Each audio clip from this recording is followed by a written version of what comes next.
Queridos, nós vamos dar continuidade, na verdade nós vamos terminar hoje o nosso estudo no capítulo 14 do livro do profeta Oséias. Nós vamos terminar hoje a nossa reflexão nesse último capítulo do livro do profeta Oséias.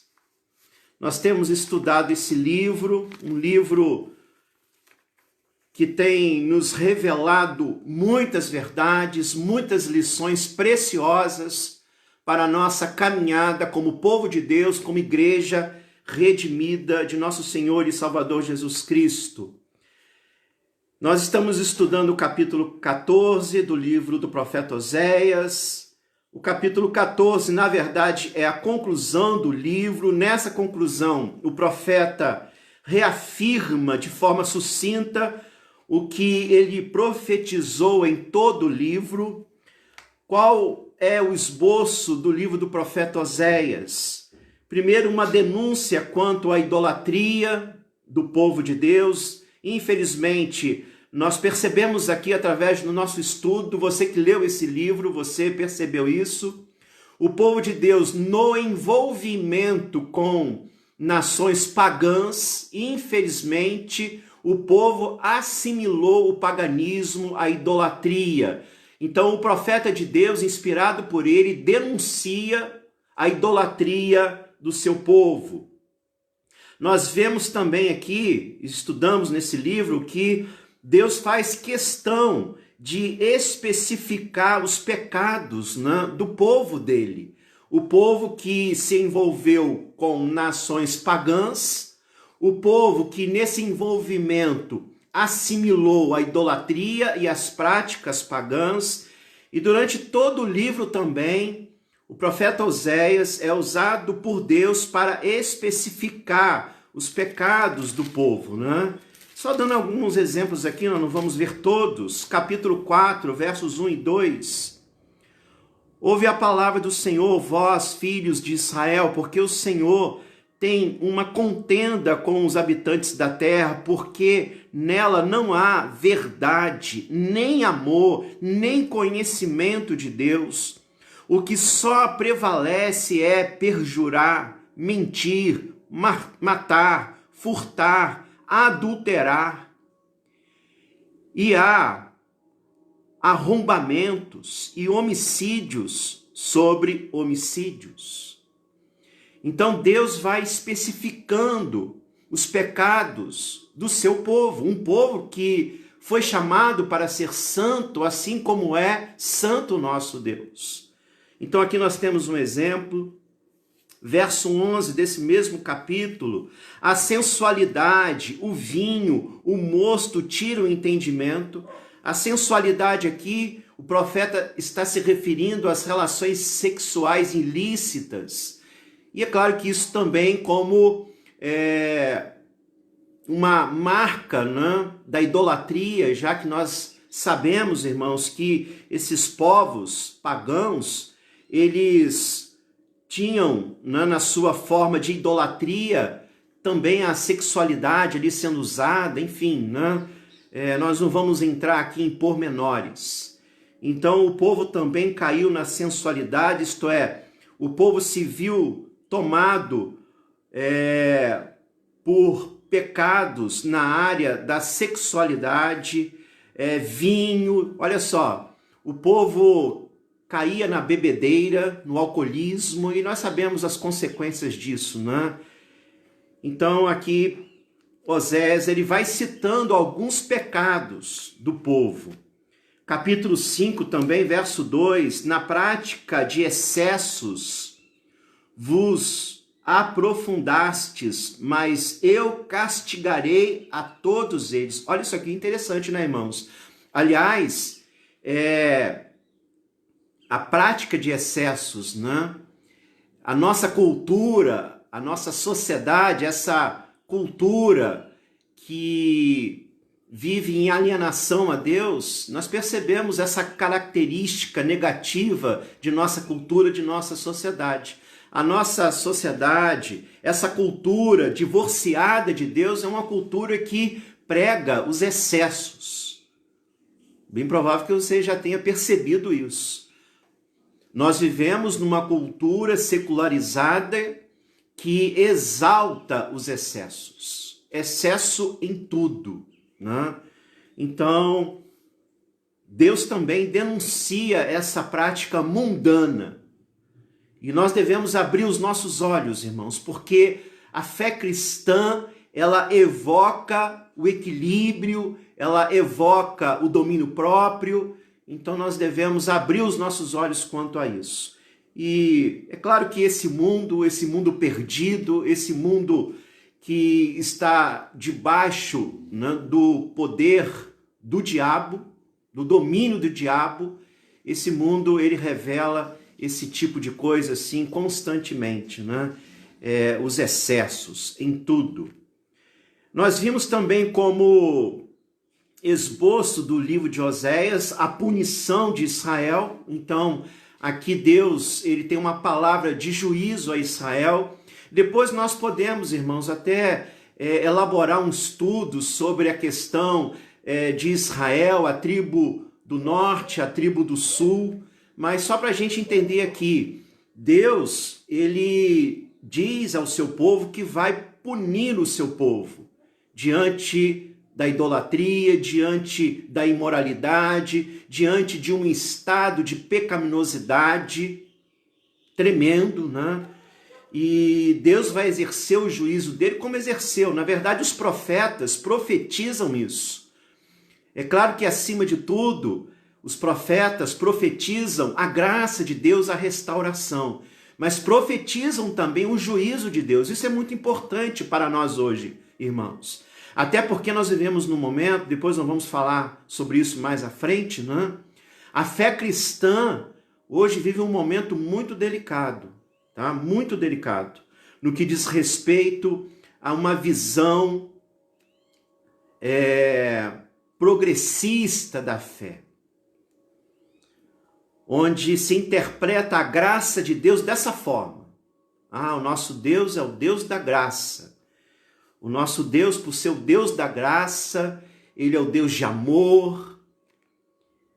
E quando se fala isso, né, em muitos segmentos, posso até dizer com toda clareza, pseudo-cristãos, se fala no sentido que Deus não vai levar em consideração os nossos pecados, as nossas mazelas, no sentido de não estar nos disciplinando. Irmãos, quando nós olhamos para o Novo Testamento, nós nos deparamos com a graça de Deus em Cristo, mas nos deparamos também com juízo, com disciplina, né? Então Deus iria exercer o seu juízo sobre o seu povo, e acabou que o reino do norte, Israel, o reino do norte foi dissolvido pelos assírios, depois o reino do sul, Judá, né, foi levado cativo pelos babilônicos, e lá ficou 70 anos. Tá? Qual é o tema central? É restauração. O tema central é amor. O leal amor de Deus por Israel, a despeito da sua contínua infidelidade. E esse amor de Deus a um povo infiel foi retratado aqui nesse livro, nós vimos isso também anteriormente, através do casamento de Oséias com Gomer, né? E nós percebemos Deus retratando, né, a infidelidade do povo dele para com ele através do casamento de Oséias com Gomer. Tanto é que os 3 primeiros capítulos desse livro se referem a isso. E é claro que lá no capítulo 3, né, a restauração do casamento, né, de Oséias com Gomer, ela deixa a sua prostituição e volta ao seu marido, tudo isso como uma linguagem simbólica do amor do povo de Deus sendo restaurado, né, através da ação sobrenatural do nosso Criador. Então é tremendo esse livro, essa figura de linguagem, essa metáfora, né? Então o tema central do livro o leal amor de Deus por Israel a despeito da sua contínua infidelidade, retratado no casamento de Osés com Gomer, a esposa infiel. Houve a separação, mas depois a restauração. Está aí no capítulo 3, quando diz assim o texto, lá no capítulo 3 de Oséias: disse-me o Senhor, vai outra vez, ama uma mulher amada de seu amigo e adúltera, como o Senhor ama os filhos de Israel, embora eles olhem para outros deuses e amem bolos de passas. Então, aqui nos 3 primeiros capítulos, né, Deus vai usar essa simbologia do casamento de Osés com Gomer, a esposa infiel que se prostitui, mas esse lar é restaurado, né? Agora, irmãos, só um detalhe assim, que é muito importante, né? Aliás, nós estamos aqui estudando a palavra de Deus, é importante a gente esclarecer algumas coisas. Eu tenho falado muito aqui sobre a importância de nós termos mais de uma tradução quando nós estudamos a Bíblia. Ao ler o livro do profeta Oséias, nesse estudo que nós estamos fazendo, eu lembrei de uma reportagem há algum tempo atrás. É bem provável que alguns de nossos irmãos,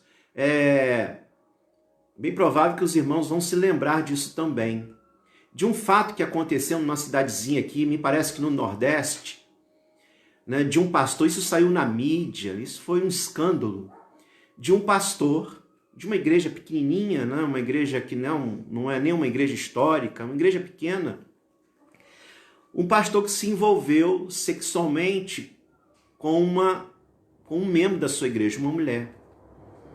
E ele casado, ela também casada, e ele disse que esse envolvimento foi consequência de uma revelação que ele teve ao ler o capítulo 3 do livro do profeta Oséias. Eu não sei se alguém lembra disso. Se alguém lembrar, pode citar aí. Então, isso foi um escândalo na cidade, né? Porque, na verdade, as famílias, né, achavam que isso era muito normal, estava sendo normal. O pastor adulterando com um membro da igreja, sendo ele casado, ela casada. E ele buscou fundamento justamente nesse versículo. Ao ler esse versículo 1 do capítulo 3 de Oséias, aqui ele fundamentou, né, o seu pecado. E é interessante que foi um repórter lá, fez uma entrevista com ele, e os dois sentaram numa mesa. Aí o repórter perguntou, mas como o senhor chegou a essa conclusão? Lendo a Bíblia. E aí ele leu o capítulo 3, verso 1, dessa forma. Na verdade, ele trocou um substantivo por um verbo. Porque aqui diz assim, disse-me o Senhor, vai outra vez, ama uma mulher amada de seu amigo. Amada de seu amigo.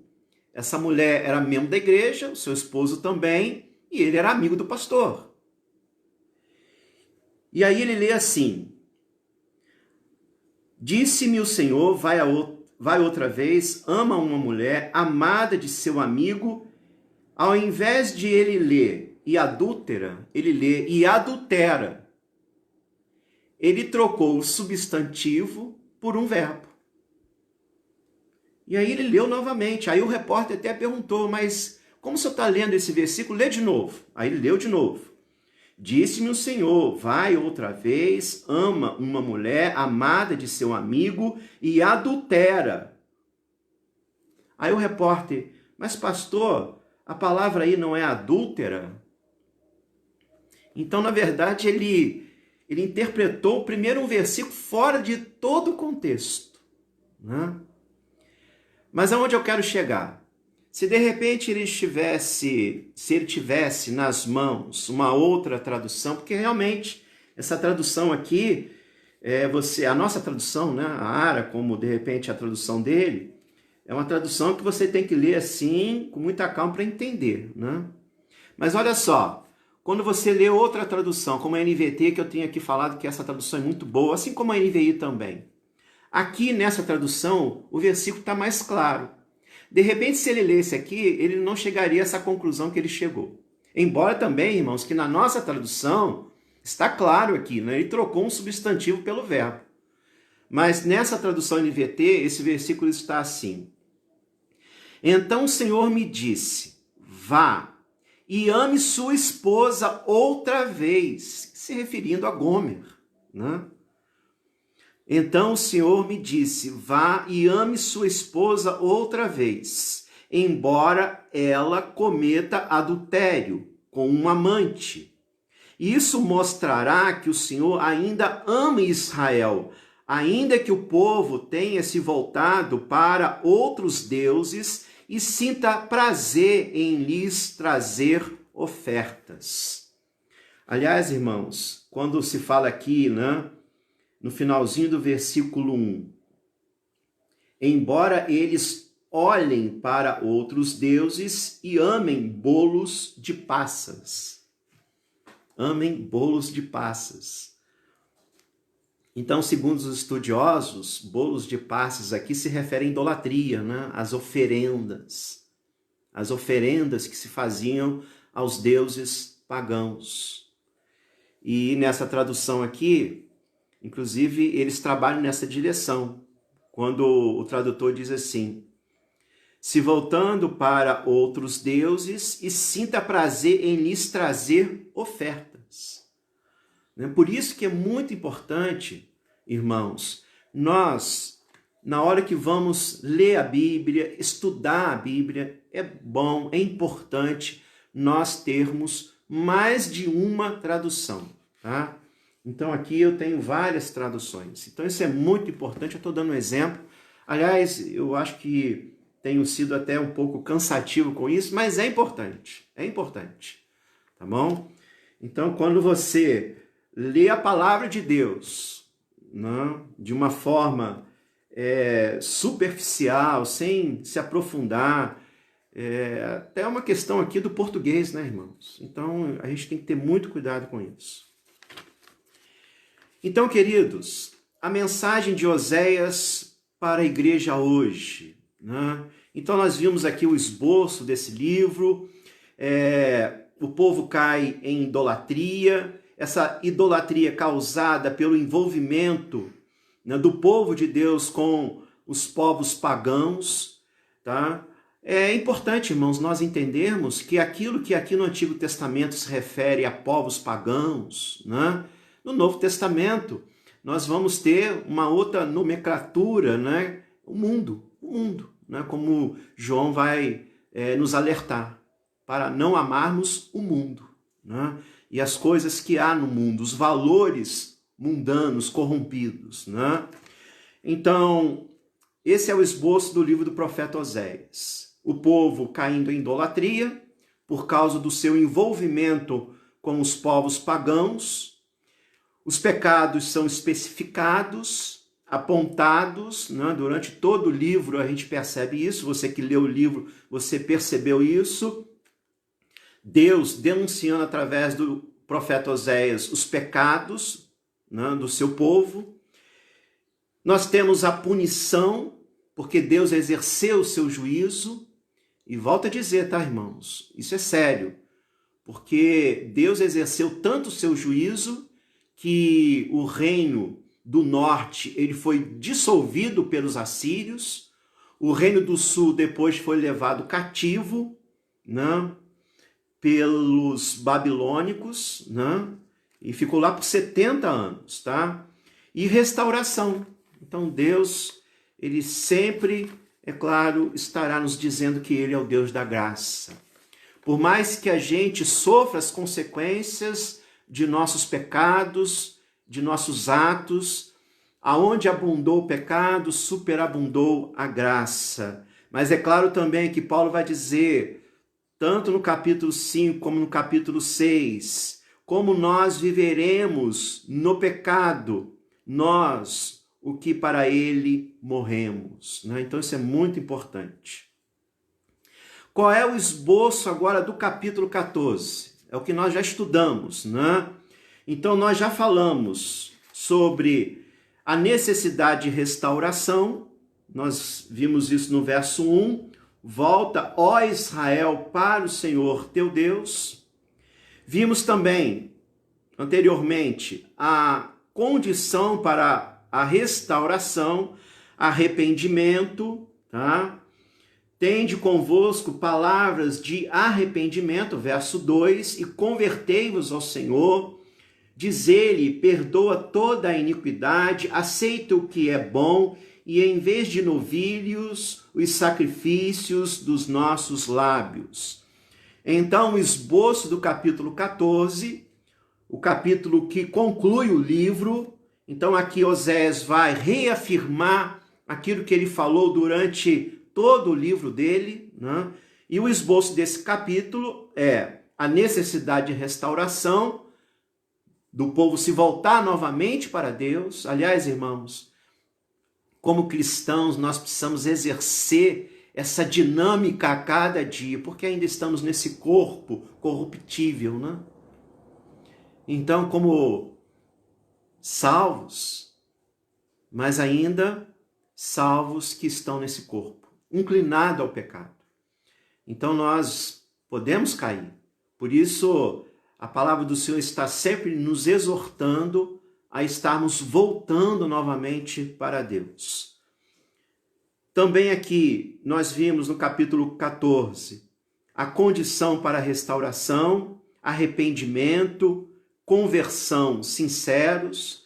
Vimos também que na condição para a restauração, Deus vai falar de uma adoração sincera. Vimos semana passada que é uma condição para a restauração, a nossa dependência exclusiva diante de Deus.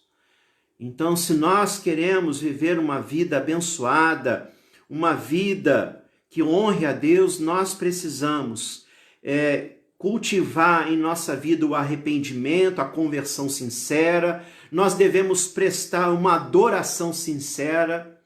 Quando se fala em prestar uma adoração sincera, irmãos, é sermos verdadeiros, é sermos transparentes,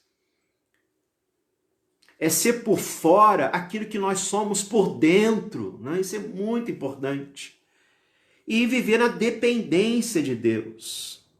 Nós vimos isso no verso 3, a Síria já não nos salvará, não iremos montados em cavalos, né? Nós trabalhamos essas figuras também aqui, o cavalo como significando força bélica, né? Então, em muitos momentos, o povo de Deus se viu dependendo da força humana, né? Dos recursos humanos. E hoje, irmãos, para nós encerrarmos esse livro, promessa de restauração. Então, essa promessa de restauração, ela vai se revelar através de 3 atos de Deus. E é isso que nós vamos ver hoje. Então, Deus, ele vai restaurar o seu povo, e ele vai restaurar o seu povo através de alguns atos da parte dele. Primeiro ato, ele vai curar a infidelidade do seu povo. É isso que nós vamos ver hoje, a partir do verso 4. Diz assim o texto: curarei a sua infidelidade. Eu de mim mesmo os amarei, porque a minha ira se apartou deles. Então, olha só, Deus vai restaurar o seu povo, primeiro, curando a infidelidade do seu povo. E como, irmãos, Deus curou a infidelidade do seu povo? Quando nós olhamos para esse livro, quando nós olhamos para a história do povo de Deus, quando nós estudamos, né, o Antigo Testamento, todo ele, os profetas, como que Deus, definitivamente, ele curou a infidelidade do seu povo, no que diz respeito até à idolatria. Houve um momento, irmãos, que o povo deixou de ser idólatra. Quando nós olhamos para o Antigo Testamento, em vários momentos o povo caiu na idolatria, o povo era restaurado, se levantava, se voltava para Deus, mas novamente caía na idolatria, se envolvia com as nações pagãs, com suas práticas pagãs. E Deus exercia o seu juízo novamente. o povo era disciplinado, mas houve um momento que Deus curou definitivamente o seu povo da idolatria. Aliás, como que Deus cura a infidelidade do seu povo? Através do quê? Alguém pode me responder? Eu sei que o nosso tempo não é muito longo aqui, não queremos nos alongar, né, irmãos? Mas como que Deus, ele cura a infidelidade do seu povo? Como que Deus cura o seu povo de seus pecados? Como que Deus nos restaura? Como que Deus nos faz abrir mão do pecado, que tantas vezes milita na nossa carne? Né? Bem, irmãos, exercendo a disciplina, exercendo o seu juízo, permitindo a dor. Quando a nação do sul, Judá, quando a nação é levada ao cativeiro babilônico e ficou lá 70 anos, quando a nação voltou a Israel, voltou a Jerusalém, daquele momento em diante, irmãos, a nação nunca mais caiu no pecado da idolatria. Esse é um fato que poucas pessoas sabem, né, no que diz respeito à história do povo de Deus. Mas depois do cativeiro babilônico, o povo de Deus nunca mais caiu no pecado da idolatria. Nunca mais o povo de Deus se envolveu com a idolatria,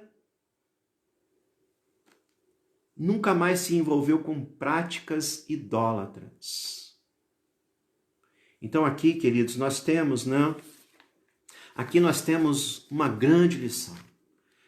O Deus da graça é o Deus que exerce a disciplina. E nós sabemos, irmãos, nós sabemos disso pela prática. É na dor que muitas vezes nós deixamos para trás aquilo que não convém, aquilo que não se harmoniza com a nossa vida cristã. Aliás, hoje em dia, nas igrejas, há uma dificuldade muito grande em se falar de disciplina. Aliás, eu terminei de ler esse livro aqui, que tem como tema O Desaparecimento de Deus. É um livro tremendo. E o autor aqui, ele está falando sobre os desafios da igreja nessa era pós-moderna. Ele vai aqui usar alguns capítulos para falar sobre o desaparecimento da disciplina na igreja. Então hoje a igreja ela tem sido assediada por uma pseudo-visão que na verdade nada mais é do que uma deturpação da graça de Deus, uma deturpação da palavra de Deus, levando ao povo a esse entendimento falso diabólico de que o Deus da graça não exige santidade, não exige pureza. Então a igreja já tem sido assediada por esse tipo de pensamento. Então a disciplina é algo que em muitas igrejas hoje, quando se ouve essa palavra, há uma repulsa. E esse autor ele vai trabalhar isso, o desaparecimento da disciplina na igreja. Aliás, ele começa esse capítulo com uma frase de um teólogo do século IV, João Cassiano, século IV depois de Cristo. João Cassiano diz assim: o puro é corrompido muito mais rapidamente do que o corrupto é purificado. Concorda, irmãos?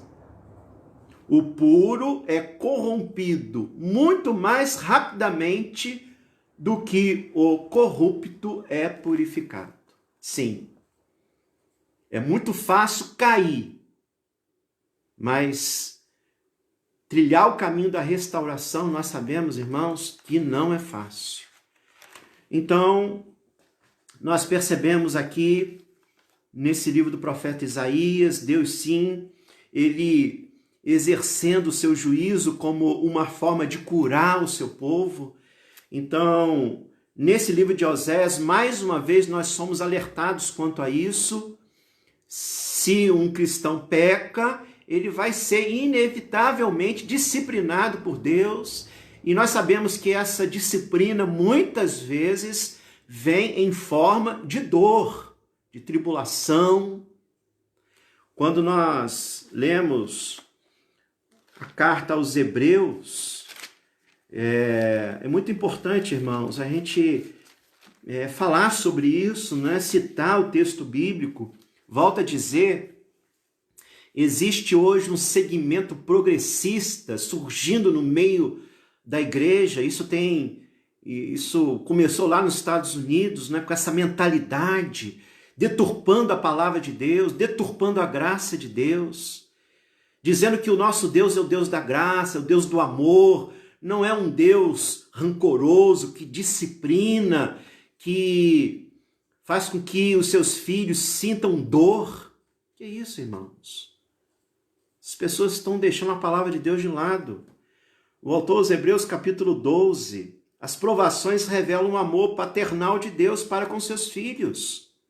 Ora, a partir do verso 4, capítulo 12 da carta aos Hebreus, ora, na vossa luta contra o pecado, ainda não tendes resistido até o sangue. E estais esquecidos da exortação que, como a filhos, discorre convosco. Filho meu, não menosprezes a correção que vem do Senhor, nem desmaieis quando por ele és reprovado, porque o Senhor corrige a quem ama e açoita a todo filho a quem recebe. Verso 7. É para a disciplina que perseverais. Deus vos trata como filhos.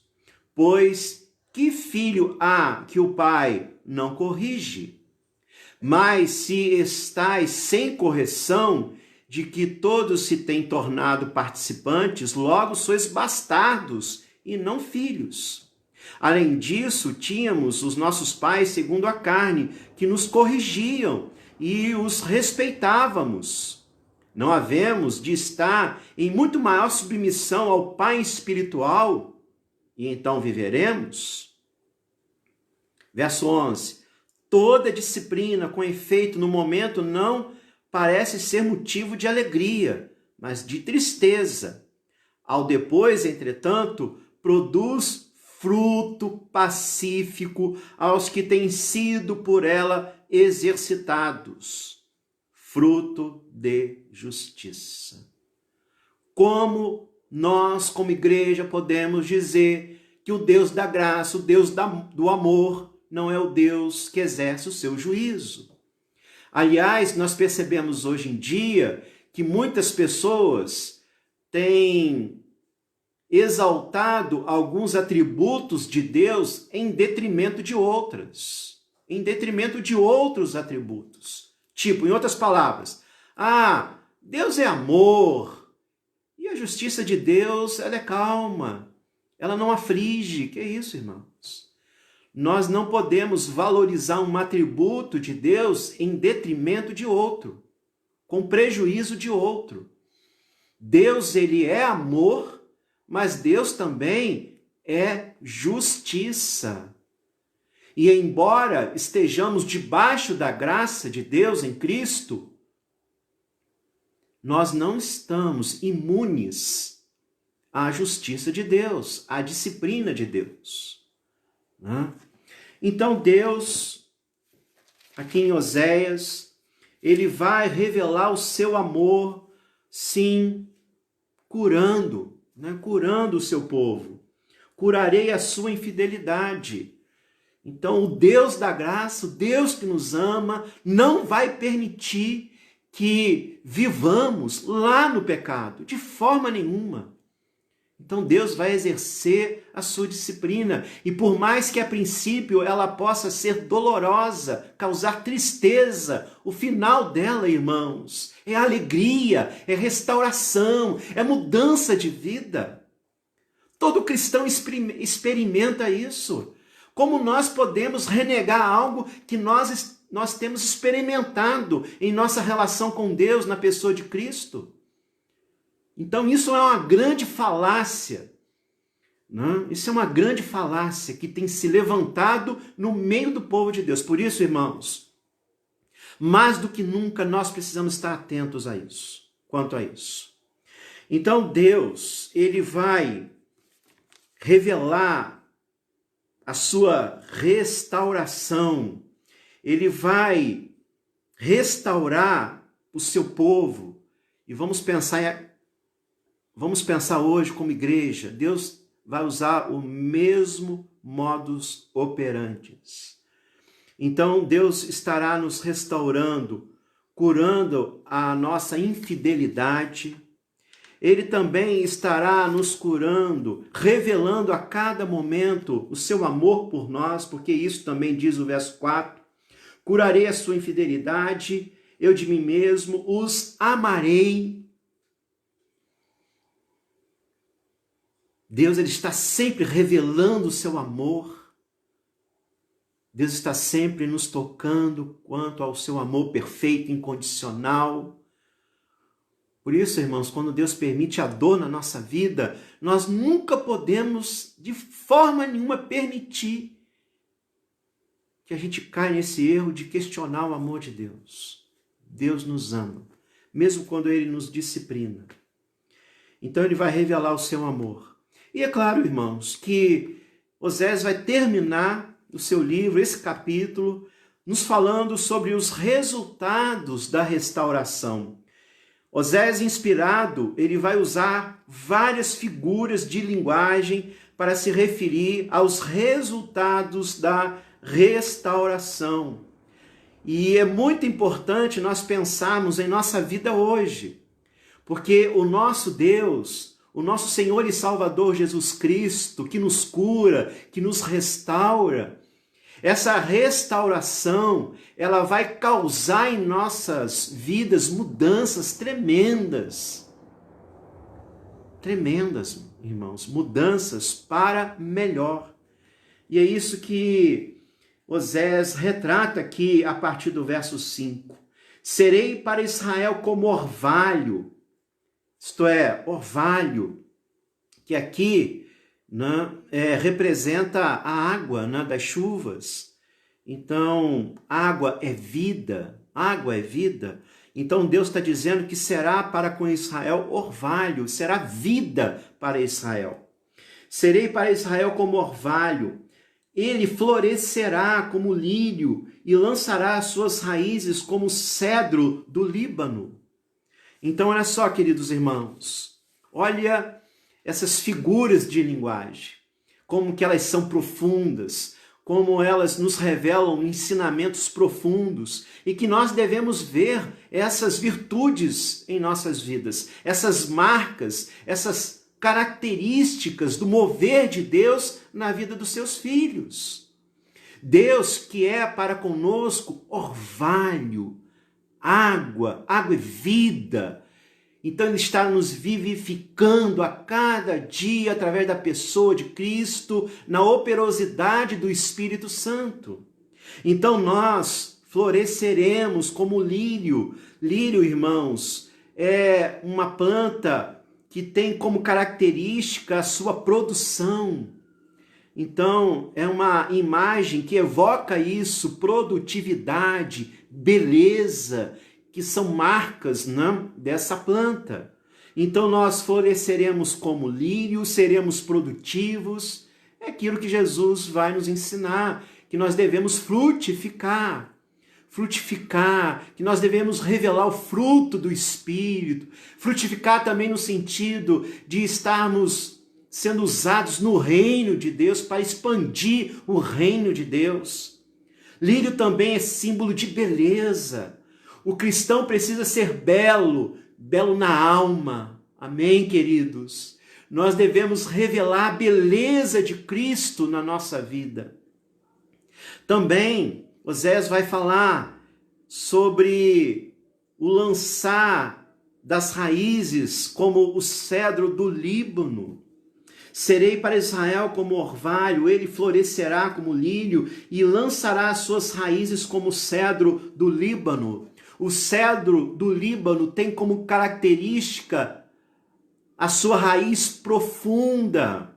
A ideia aqui é de profundidade, duração, firmeza. Irmãos, olha só como essas figuras, essas metáforas evocam virtudes que precisam estar presentes na vida dos filhos de Deus, na vida dos discípulos de Deus. É a mensagem do livro do profeta Oséias.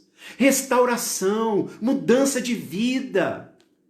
Se voltar de novo para Deus e viver a vida que Ele tem para nós, uma vida abençoada, uma vida frutífera.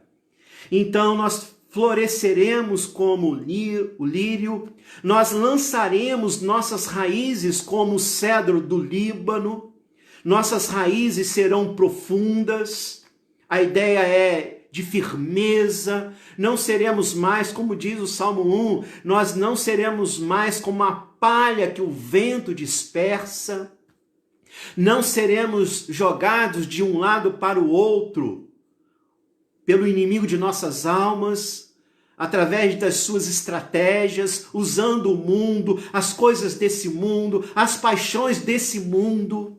Como cristãos, irmãos, mais do que nunca, nós precisamos ter firmeza, envergadura moral.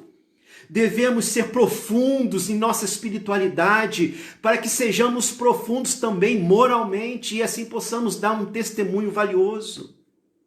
Ele continua: estender-se-ão os seus ramos, o seu esplendor será como o da oliveira, a sua fragrância como a do Líbano, isto é, como a do cedro do Líbano. Outras figuras de linguagens tremendas, né? Estender-se-ão os seus ramos, seus brotos, o seu esplendor como a da oliveira. A oliveira tem essa característica de estar sempre verde, frutífera, né? Sua fragrância como o cedro do Líbano, já que também o cedro do Líbano tinha essa característica de sua fragrância. Aliás, nós somos o bom perfume de quem, irmãos? De Cristo. Nós precisamos exalar a pessoa de Cristo através da nossa vida, através dos nossos poros espirituais. Não querendo aqui, né, ser muito, de repente, exagerado nas metáforas, né, irmãos? Mas nós precisamos exalar o bom perfume de Cristo. As pessoas precisam olhar para nós e perceber a ação sobrenatural de nosso Senhor através da nossa vida. Serão vivificados como cereal, florescerão como a vide, sua fama como o vinho do Líbano. Então, olha só, irmãos, são todas figuras de linguagem que revelam, né, aroma, sabor, profundidade, no caso aqui da oliveira, né? Da oliveira, no caso também das vides. Aliás, quando se fala aqui em vinho, né? O vinho naquela época bíblica tinha tanto, né, a característica quanto ao seu aroma, sabor, mas também a característica medicinal. Nós sabemos que na época de Jesus, por exemplo, o vinho era usado como uma propriedade terapêutica, né? Então nós podemos entender aqui que, como povo de Deus, nós seremos instrumentos para levar a sua cura a outras pessoas. E aí a conclusão do livro, irmãos. Ó Efraim, que tenho eu com os ídolos? Eu te ouvirei, cuidarei de ti, sou como o cipreste verde, de mim procede o teu fruto. Então aqui na conclusão, primeiro, uma solene exortação de Deus ao seu povo. Ó Efraim, Efraim aqui é sinônimo de Israel. Ó Efraim, que tenho eu com os ídolos? Então, mais uma vez, Deus exorta o seu povo, mais uma vez, Deus, ele alerta o seu povo, olha, eu não tenho nada a ver com os ídolos. Eu sou o Deus de vocês, e vocês devem prestar a mim, somente a mim, toda a honra, toda a glória e todo o louvor. Porque eu sou para vocês como cipreste verde, de mim procede o teu fruto. Os nossos mananciais, irmãos, estão em Deus. Longe de nós colocarmos qualquer coisa ou alguém no lugar de Deus na nossa vida. Porque nós devemos amar a Deus de todo o nosso coração, com todas as nossas forças, com todo o nosso entendimento. Não teremos outros deuses diante do Senhor. E nós sabemos, irmãos, porque já falamos sobre isso, né, muitas vezes. Vamos ter cuidado com esses ídolos sutis que tentam tomar o lugar de Deus na nossa vida, o dinheiro, os bens materiais, as paixões mundanas, a sensualidade, essas coisas terríveis que têm escravizado os seres humanos e têm jogado os seres humanos no abismo espiritual e moral.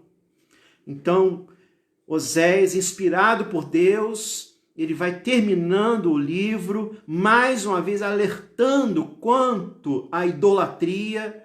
E lá no verso 9, ele diz, quem é sábio que entenda estas coisas? Quem é prudente que as saiba? Porque os caminhos do Senhor são retos, e os justos andarão neles, mas os transgressores neles cairão. E aqui, irmãos, a conclusão, o desfecho, é um desfecho que nos exorta quanto a essa verdade. Existem duas classes de pessoas sobre a face da terra. Uma classe é a classe que rejeita Deus, rejeita a sua tutela, a sua soberania, o seu poder, o seu senhorio. E a outra classe é a classe dos filhos de Deus, dos remidos do Senhor. É aquilo que o Salmo 1 vai falar sobre o justo e sobre o ímpio. É o que Jesus também vai falar lá no Novo Testamento, no final do Sermão do Monte, quando ele fala do homem prudente e do homem insensato. O homem prudente é aquele que edifica sua casa sobre a rocha. E nós sabemos que a rocha é Cristo. O homem insensato é aquele que edifica sua casa na areia, isto é, em seus próprios recursos, em seu próprio intelecto, em sua própria vaidade, em sua própria presunção. É aquele que vive a cada dia assim, tomado por si mesmo, achando que pode conduzir a sua vida através da sua própria força. E por isso confecciona os seus ídolos. Os ídolos hoje, irmãos, que são confeccionados, eles são confeccionados lá no interior da alma humana. Lá no interior. Nós temos depositado toda a nossa confiança em quem? A nossa vida tem sido vivida de que forma? As nossas vidas pautadas exclusivamente em Deus, na pessoa de Cristo, seu Evangelho, suas palavras, ou em nós mesmos? É a mensagem de Oséias. É a mensagem de Oséias, é graça. Mas a graça exige também responsabilidade, irmãos. A graça exige comprometimento. A graça exige santidade. A graça exige pureza. Que Deus nos ajude. Que Deus continue tocando os nossos corações. Que livro! Leia esse livro. Como todos os livros da palavra de Deus, irmãos. Todos os livros da Bíblia. Vamos beber a palavra, irmãos. A palavra nos orienta, nos exorta, abre os nossos olhos, sensibiliza o nosso coração, nossa alma. aponta os nossos erros, nossos pecados e nos faz viver uma vida de santidade. Que Deus nos ajude. Nós vamos terminar orando pelos aniversariantes. Essa semana, no dia 26, a nossa irmã Andréia, esposa do Léo, então no dia 26, aliás, já passou, né? Aliás, eu estou meio perdido aqui. Hoje é que dia? Hoje é que dia, Renata? 28. Eu estou meio perdido aqui, irmão. Essa questão de ficar muito confinado assim, a gente fica meio perdido. Então, a nossa irmã Andréia aniversariou no dia 26. Ela está aqui porque ela não entrou no boletim de semana passada, tá bom? Então, no dia 26, aniversariou a nossa irmã Andréia, esposa do nosso irmão Leonardo. No dia 29, amanhã, a nossa irmã Maria Estela vai estar aniversariando. Que Deus abençoe ricamente a nossa irmã. E no dia 1º de julho, a nossa irmã Ellen. Que Deus também abençoe a nossa irmã. Está aqui no boletim dessa semana, aniversário de casamento que não saiu no boletim da semana passada. Então, no dia 24... fizeram mais um ano de vida matrimonial os nossos irmãos Leonardo e Ingrid. Que Deus também abençoe ricamente os nossos irmãos. Queridos, vamos orar, vamos agradecer a Deus por esta palavra, por este momento, por esta manhã abençoada, onde mais uma vez fomos trabalhados pela palavra de Deus, através da ação sobrenatural do Espírito Santo. E vamos agradecer por essas vidas preciosas que completaram ou estarão completando mais um ano de vida ou mais um ano de vida matrimonial. Oremos. Pai, nós queremos te agradecer, Senhor, por esse momento, por tua palavra que foi estudada mais uma vez. Muito obrigado, Pai, por essa oportunidade.